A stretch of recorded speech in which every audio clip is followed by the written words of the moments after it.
Thank you. Thank you, Mr. Speaker. First up to all the people in the gallery. Sorry. To all the people in the gallery, I say thank you for coming in, and to the member, thank you. To the member for Newland for bringing this up.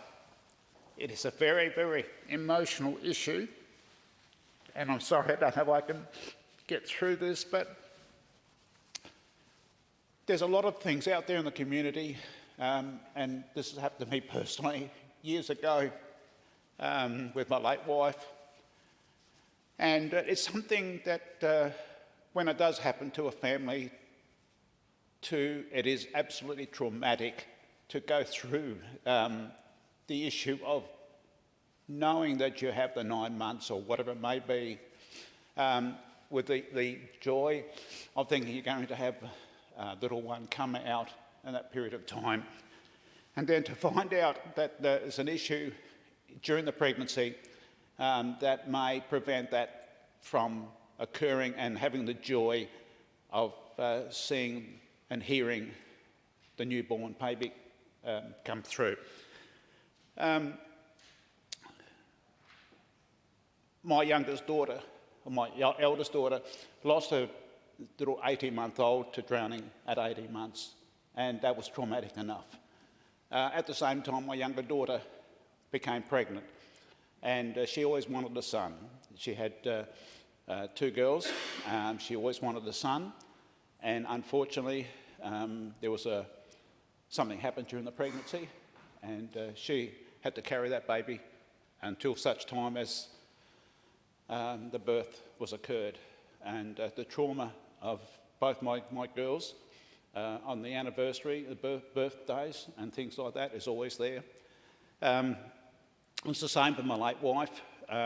We lost 2 children during the pregnancy, and it is always that fear. And the member for Flinders, he had trouble talking through this here, and it is an issue, and it is very emotional.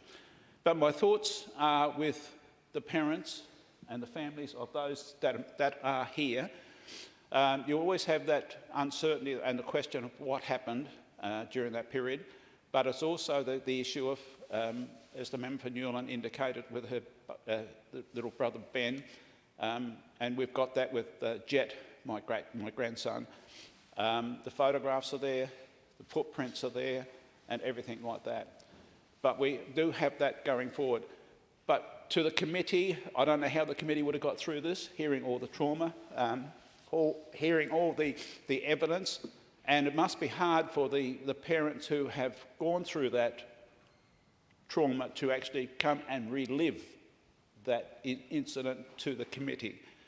To the members of the committee, I don't know how they would have got through this, hearing all that the evidence, and to be able to collate all that, and the member for Newland for chairing that committee, but also to when it does happen, as the member for Flinders indicated, when it happens in regional areas, I know that it's no different to the people, but the staff that are in the hospital have to deal with that.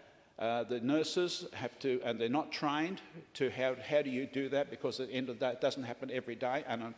But certainly in regional areas, people know each other, and it's very, very hard.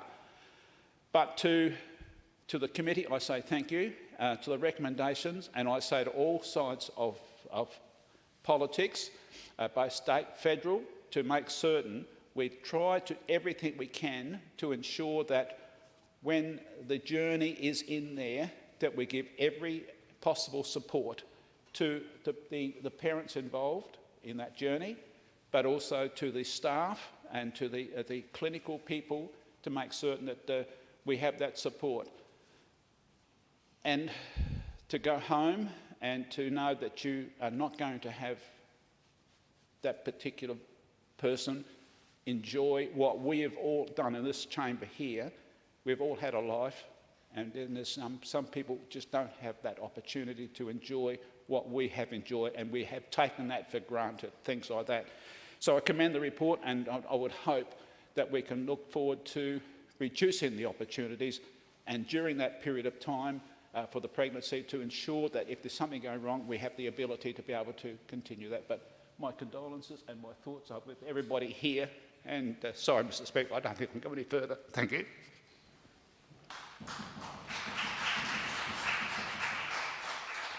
If the